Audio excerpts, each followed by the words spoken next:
involved in the reform process, the results from our research. And I think too, we mentioned the UN specifically, but I think I believe other multilateral institutions, the IMF, World Bank, WTO, could all use some reforms to be better fit to address the challenges of the 21st century. But certainly the UN showing the way can certainly inspire the other institutions to undertake those meaningful reforms. If I can now talk about the Sustainable Development Goals, which it's been now 7 years since the countries around the world have come together to establish those UN Sustainable Development Goals. I think it was in 2015 with a target date of 2030. Progress has been slow in many countries are considered to be off track.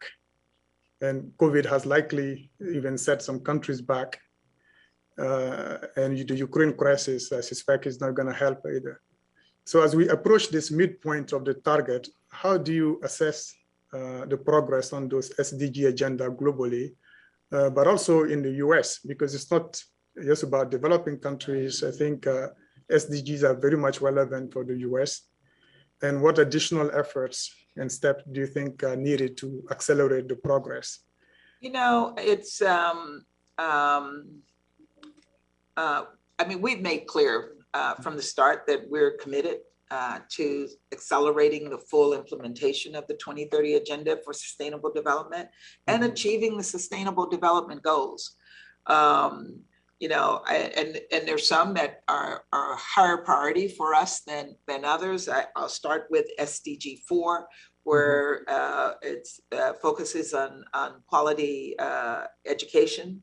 10 US agencies, including USAID, the Millennium Challenge Corporation, partner globally with countries to improve education systems at all levels. We've provided over $1 billion to support governments and civil society, but the COVID crisis set us back significantly on that goal. Suddenly, it's not just about providing books and teachers, it's providing technology.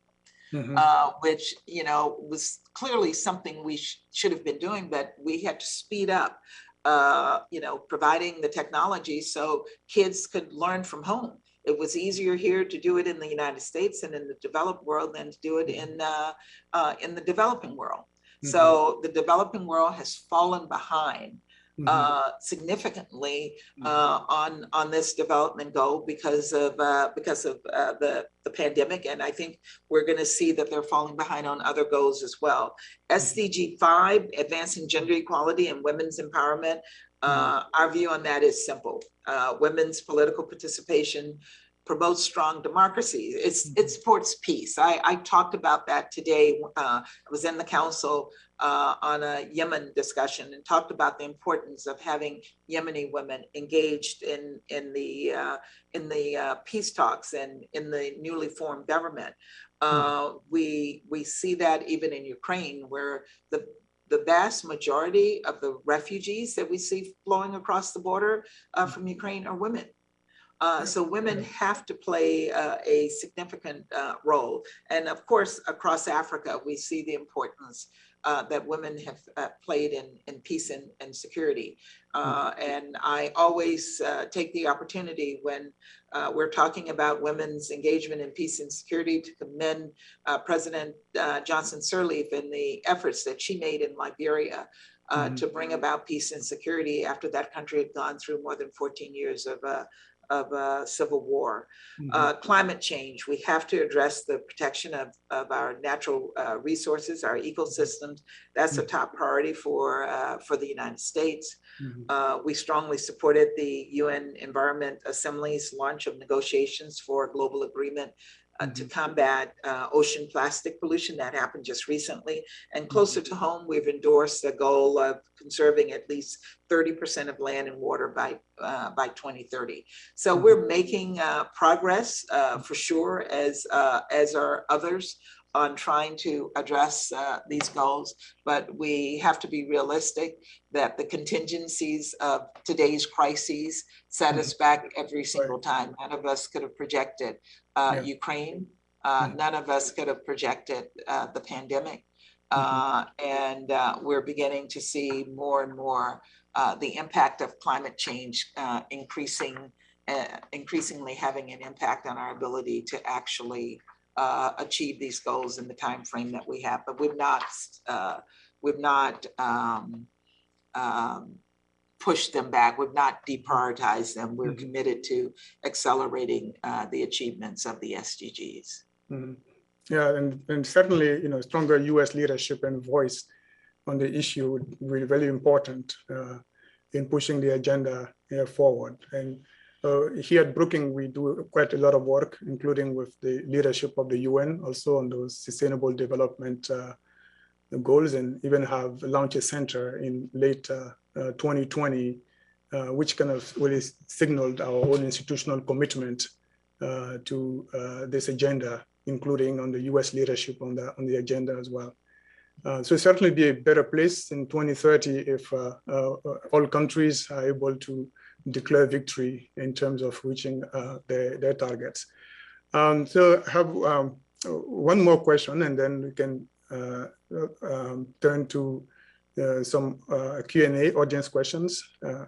So I think this is about your priorities and when you took office versus, and also what the priorities are going forward. I think when you took office, the world was, and it still is, really facing significant challenges, ranging from a looming climate crisis, a global pandemic, a recession, and a string of conflicts and humanitarian crisis, whether it's Afghanistan, Syria, Yemen, Ethiopia, among others. In the face of these numerous challenges, and new ones that actually spring up too, how do you prioritize? I think I heard you, you used a phrase, the priorities within the priorities. Yes. And that's really basically what we've had to do. And I used to hear President Sirleaf talk about the priorities of the priorities. And you don't always get to define what your priorities are. But if I could define a priority, it is always to be ready and flexible to address whatever priority we have in front of us. And to do that, you have to do what we've done over the course of this year, rebuild our alliances, engage with everyone in the UN so that you understand their priorities and they understand our priorities, so that we're not calling on them the day we need them. So we've developed those relationships. We've done the gumbo diplomacy that is needed to engage with people so that when we need their support, they're there for us. And when they need our support, we are there for them as well. I think among many of the priorities here for us, we lead with our values, and human rights are core. We cannot ever ignore the importance of human rights in every single one of these crises that we have engaged in over the course of the 1 year that I've been here, from Ethiopia to Yemen, to Sudan, to Libya. You name it, it's about the impact on ordinary people. And I try to the extent that I can to engage with ordinary people so that I can bring their voices to the Security Council when I speak at the Security Council. And then, Brahima, the other issue that I think is really important, and I think you and others on the audience will appreciate that, we have made it part of our priority to ensure that NGOs and civil society have a voice at the United Nations. So we push regularly and constantly for civil society voices to speak. When we spoke yesterday about the issues of sexual violence against women, we had 3 extraordinary women come before the council to speak. Two speaking from the context of Syria and one from Ethiopia. And those voices matter. They matter more than our voices matter. So that is a priority for the U.S. as we deal with the myriad of crises, having civil society there, having human rights at the center of our policy, and bringing our partners and alliances together to partner on issues of common interest to the globe. No, thank you. And I can't emphasize enough the importance of what you just mentioned on the way the UN has been able to bring in civil society organizations into the discourse. I think it's very crucial, and it would be great for that to remain a very important part of even the future of a multilateral system as we envision it. So with that, I can turn to some of the questions that we've received, and the first one is from Sarah Griven. She's through the UN Population Fund, and her question is, how do we ensure that the unique needs of women and girls, particularly protection from sexual violence, are prioritized in a humanitarian crisis? Sarah, thank you so much for that question. And I will recommend that you go back on UN Net and listen at our discussion yesterday in the Security Council, because every single member state indicated how important it is that we prioritize women and girls in every activity that the United Nations is doing wherever they are in the world. And that we hold countries and we hold the UN agencies and even the NGOs that we fund accountable for ensuring that they focus on the needs of women and girls. It is unconscionable today that we're still dealing with the issues of sexual exploitation of women and girls by peacekeeping forces, or even within the humanitarian community. It is unconscionable that today we're still dealing with rape as a tool of war. I shared with the group that in the 1990s, I was working with Somali refugees who had escaped Somalia and were in the refugee camps in Dadaab. And Somali women were, we were dealing with issues of women who were victims of violence. And we had a whole program, Women's Victims of Violence. And how do we address rape as a tool of war in the 1990s? It didn't start then. It didn't, and it hasn't ended now, because just yesterday, we're talking about Ukrainian women who've been the victims of rape in this unconscionable war that the Russians are carrying out against the Ukrainian people.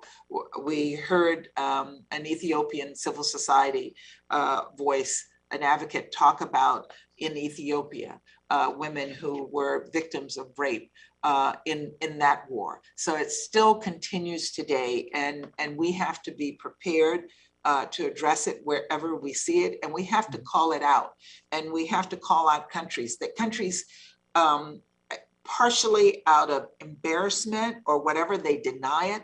They can't deny it. What they have to do is hold their people accountable for engaging in these actions. And we have to hold countries accountable for holding their people accountable for these actions. And we have to give voice to the women who've been victims of this issue. You can tell, Brahima, that this is an issue that is truly something that's important to me. We have to give these women their voices and not let them be victimized twice by not allowing them to hold the perpetrators accountable.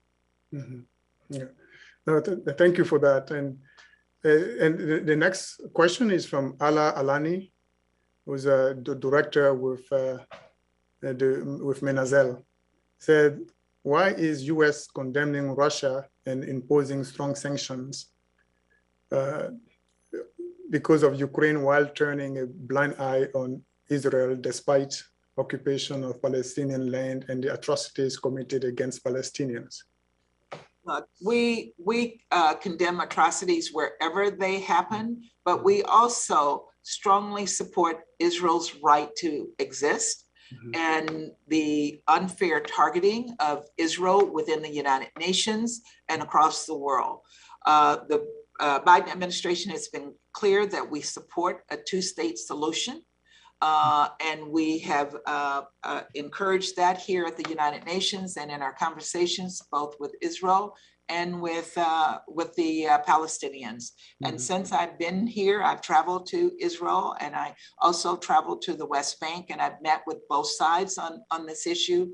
And clearly, we need to find a solution that provides peace and security for the Israeli people, but also safety and security for the Palestinian people within their own borders. So this is something that we have been clear on throughout. But again, here at the United Nations, we have been absolutely categorically supportive of Israel's right to exist. And we have fought against the unfair targeting of Israel within the United Nations. Okay, and the final question, it comes from Steve Brandt. He's principal at Trimtad Management System. Says, based on President Zelensky declaring the World Peace Organization is obsolete in his speech to the US Congress, do you support a design of a new peace process that eliminates the root cause of why we fight and offers a vision of a world beyond war to motivate that societal transformation? You know, President Zelensky just didn't say that in front of the Congress. He said it to the Security Council when he spoke to the Security Council. And I certainly appreciate and understand his frustration. His country is being attacked. People are being killed. Cities are being demolished. Hospitals with children are being attacked. And he asked a question that none of us could have denied him, and that is, why has the UN not done more to stop this? We have done, from the start, we have made every effort to isolate the Russians, to put pressure on the Russians, and to help the Russians find a diplomatic solution to have avoided this war. We have supported the Ukrainian government throughout this, both in terms of funding. I just heard, as was coming into this meeting, that we had announced another nearly $1 billion of support for Ukraine. But the United Nations has to remain strong in calling out Russia and holding Russia accountable. It was not an easy task, suspending Russia from the Human Rights Council. So the United Nations and the member states have supported Ukraine, and we will continue to support Ukraine and do everything possible to bring this war to an end. We are supporting the Ukrainian prosecutors' efforts to gain evidence to bring against the Russians for war crimes. And we've called it war crimes, and we will do everything possible to hold the Russians accountable. Thank you, Madam Ambassador. And we're getting close to the end of our time, so we could let you resume the busy agenda you have at the UN. Do you have any parting thoughts you'd like to share with the audience? You know, the United Nations is the best tool that we have multilaterally to address issues of peace and security around the globe. It is not perfect. Reforms are needed. Changes need to be made, but we can still work as an institution to hold countries accountable, to support those countries that are in need, as we've done with Ukraine, and to support people the people around the world who look to the United Nations. And sometimes they're just looking to hear that we have not forgotten them. And that is something that we do on a regular basis. So we're committed to helping this organization to improve, to helping to build its capacity to address peace and security issues as they are presented to us on a regular basis. And none of us can guess where the next crisis will be. We're dealing with the crisis of today and the crisis of yesterday. We don't know what the crisis of tomorrow will be, but we will keep working to try to be prepared to address those crises as they are presented to us. So thank you so much for inviting me and giving me this opportunity.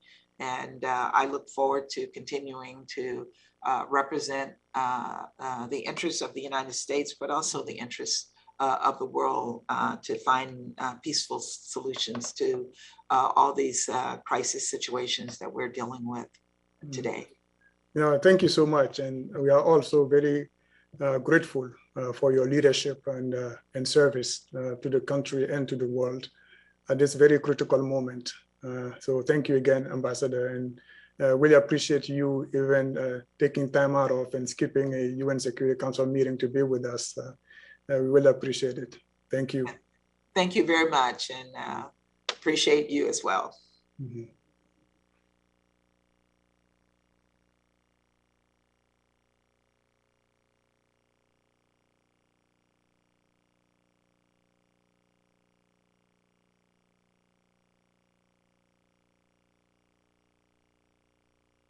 I think, yeah, they had automatically muted us. Muted us, yes. Yeah.